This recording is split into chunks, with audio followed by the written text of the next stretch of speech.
میرے نبی کا فرمان ہے شب قدر 5 راتوں میں گھومتی ہے، کبھی 21، کبھی 23، کبھی 25، کبھی 27، کبھی 29، ان 5 راتوں میں گھومتی ہے۔ تو آپ 5 راتیں جاگ لو، آپ کو شب قدر مل گئی۔ اور شب قدر کا بیک گراؤنڈ کیا ہے؟ میرے نبی نے فرمایا بنو اسرائیل میں 4 انبیاء نے 80 سال، یا 4 مجاہدین نے 80 سال اللہ کے راستے میں جہاد کیا۔ تو صحابہ کہنے لگے یا رسول اللہ ہماری تو عمریں بھی 80 سال نہیں ہوتی، تو ہم ان کے برابر کیسے ہوں گے؟ تو ابھی ان کا یہ سوال باقی ہے اور مجلس باقی ہے کہ جبریل آ گئے کہ یا رسول اللہ بشارت دیں اپنی امت کو کہ اللہ کہہ رہے ہیں انا انزلناه فی لیلۃ القدر وما ادراک ما لیلۃ القدر لیلۃ القدر خیر من الف شہر۔ چلیں ہم آپ کو ایک رات دیتے ہیں، آپ کی امت کے مرد عورت جاگ لیں، 80 سال سے زیادہ اجر لکھ دیا جائے گا۔ 80 سال کے برابر نہیں کہا، خیر اس سے زیادہ۔ تو آپ صاحب یہ جتنے میری بات سن رہے ہو میڈیا کے ذریعے سے جا رہی، یہ 5 راتیں ضرور جاگ لیں، چھوٹی چھوٹی راتیں ہیں۔ تراویح سے فارغ ہوں تو 3-4 گھنٹے کی رات باقی رہ جاتی ہے، کچھ نفل پڑھ لو، کچھ قرآن پڑھ لو، کچھ دعا مانگ لو، کچھ ذکر کر لو، اور لوگوں کو معاف کر دو۔ معاف کرنا بھی بہت بڑا عمل ہے، ورنہ عمل رک جائے گا، عمل رک جائے گا۔ معاف کر دو۔ ایک صحابی کہنے لگے یا رسول اللہ، ایک صحابی کہنے لگے رات کو تہجد میں یا اللہ تیرے نبی نے کہا ہے میں صدقہ کروں، تو میرے پلے تو شے کوئی نہیں، میں صدقہ کی کرا۔ اچھا چل میرے مولا، جس نے میری بے عزتی کی میں نے سب کو معاف کیا، میرا اے صدقہ قبول کر۔ فجر کی نماز میں آئے، آپ نے نماز کے بعد اعلان کیا بھائی رات کو صدقہ کس نے کیا ہے؟ سارے چپ بیٹھے رہے، کسی نے نہیں کیا۔ پھر آپ نے واضح کیا رات کو اپنی عزت کا صدقہ کس نے کیا ہے؟ یہ کھڑے ہو گئے کہ یا رسول اللہ، اور آپ کی باتیں سن کر شوق پڑا کہ کو مال لگاؤں، مال تھا نہیں، میں کہا چل میرے مولا میں اپنی عزت ہی صدقہ کرنا۔ تو میرے نبی نے فرمایا تیرا اللہ نے قبول صدقوں میں لکھ دیا ہے یہ عمل۔ شب قدر میں معاف کرو، دل میں بغض ہو تو اٹک جائے گا معاملہ۔ 4 آدمیوں کی بخشش نہیں ہوتی، اللہ نہ کرے کوئی ہم میں سے کوئی ہو تو میں بتا دوں تاکہ وہ ابھی سے توبہ کر لے۔ مدمن خمرن، شب قدر میں جبریل اترتے ہیں، فرشتے اترتے ہیں، ساری دنیا میں پھیل جاتے ہیں۔ پھر جو لوگ دعائیں کر رہے ہیں، نمازیں پڑھ رہے ہیں، ان کے ساتھ آمین کہتے ہیں۔ پھر جب سحری کی صادق کی اذانیں ہو جاتی ہیں تو سارے فرشتے اکٹھے ہوتے ہیں، جبریل سے پوچھتے ہیں کیا ہوا؟ تو جبریل کہتے ہیں اللہ نے سب کو معاف کر دیا، 4 آدمیوں کا کیس پینڈنگ۔ تاریخ ڈل گئی، تاریخ ڈل گئی کہ یہ جب تک یہ کام کر رہے ہیں معافی نہیں، چھوڑ دیں گے معاف۔ یہ کون ہے؟ کہ مدمن خمرن، شراب پینے والا، اس کی معافی نہیں ہوتی شب قدر میں۔ تو کوئی اللہ نہ کرے کوئی ہے تو توبہ کرے۔ ہر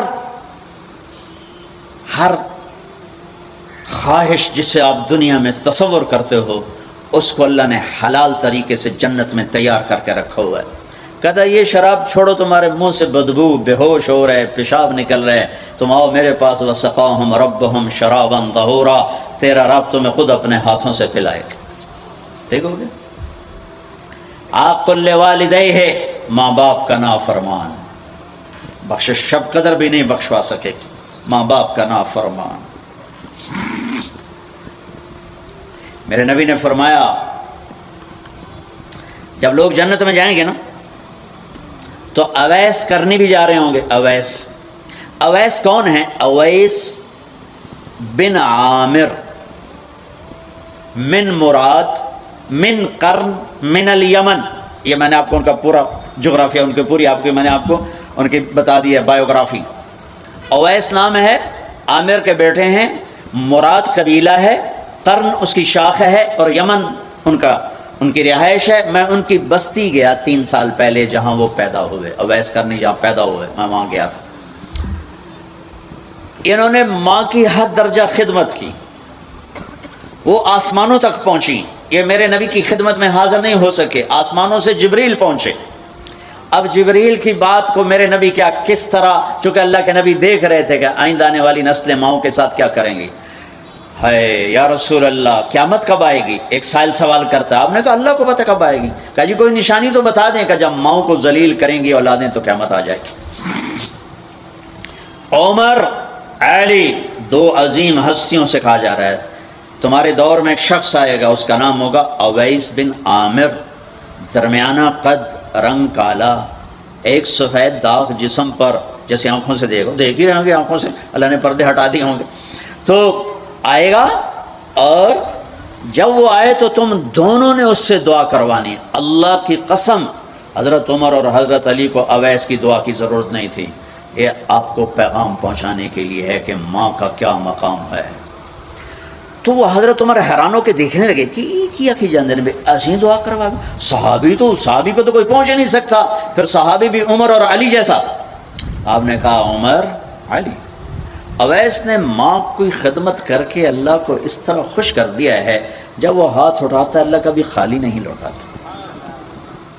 حضرت عمر ہر سال حج میں جاتے، 10 سال خلیفہ، 10 سال حج کی. کوئی اویس پتہ نہیں چلتا. ایک دن سارے حاجی لائن حاضر کر لی، تھوڑے سے تو آتے تھے، بھائی کھڑے ہو جاؤ، ہاں بھائی سب بیٹھ جاؤ، یمن والے کھڑے رہو، تھوڑے ہو گئے. ہاں بھائی یمن والے سارے بیٹھ جاؤ، صرف مراد قبیلہ کھڑا رہے، پھر بالکل تھوڑے ہو گئے. ہاں بھائی مراد والے سارے بیٹھ جاؤ، صرف مراد کی سب کاسٹ، شاخ، قرن. تو ایک آدمی بچا. اچھا تم قرنی ہو؟ کہا جی. اویس کو جانتے ہو؟ کہا جی جانتا ہوں، میرے بھائی کا بیٹا ہے، بھتیجا سگا، لیکن وہ تھوڑا ہلے ہویا ہے، تجھ کیوں پوچھتے ہو؟ حضرت عمر فرمایا میں تو ہلے ہوا لگتا پہ ہیں. کدھر ہے؟ کہا جی آیا ہوا ہے. کہاں گیا ہے؟ کہا جی وہ ادھر گیا ہے عرفات اونٹ چرانے. آپ علی کو ساتھ لیا اور عرفات کی دوڑ لگا دی.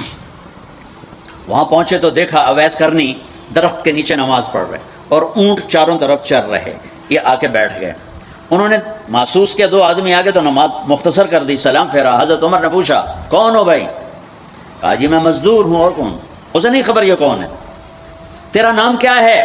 کہا میرا نام اللہ کا بندہ. حضرت عمر کہنے لگے سارے ہی اللہ کے بندے، تیری ماں نے تیرا نام کیا رکھا ہے؟ کہا بابا تو کون ہے میرا انٹرویو کرنے والا؟ ان کو عجیب سا لگا نا. تو حضرت علی نے کہا اویس یہ امیر المومنین ہے عمر بن خطاب اور میں ہوں علی بن ابی طالب. پھر تو اویس کانپنے لگے. کہا جی میں معافی چاہتا ہوں، بہت معافی چاہتا ہوں، میں تو آپ کو پہچانتا نہیں تھا، میں تو پہلی دفعہ آیا ہوں. حضرت عمر نے فرمایا تو یا نا اویس؟ کا جی میں اویس ہوں. کہا ہاتھ اٹھا ہمارے لیے دعا کر. وہ رونے لگے. کہ میں دعا کروں؟ تسی سردار، میں نوکر توڑا، میں دعا کروں؟ کہاں اللہ کے نبی نے فرمایا تھا عمر اور علی جیسی ہستیوں کے لیے اویس کے ہاتھ اٹھوائے گئے. پیچھے جہاد نہیں ہے، تبلیغ نہیں ہے، تصوف نہیں ہے، پیچھے ماں کی خدمت ہے. اب وہ حدیث سناتا ہوں جو پہلے سنا رہا تھا.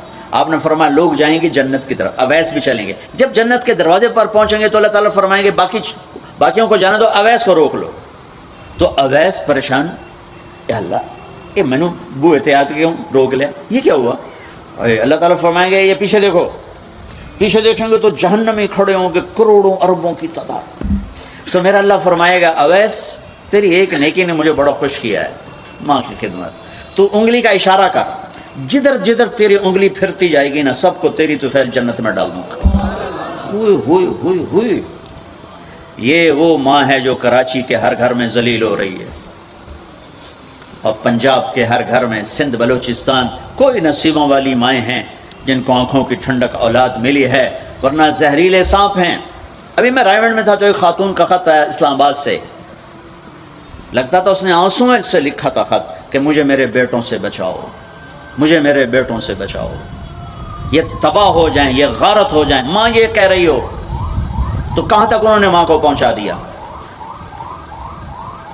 ماں کا نافرمان، شراب پینے والا ماں کا نافرمان. بھائی کوئی ہے توبہ کر لے، ماں باپ دونوں، والدین دونوں.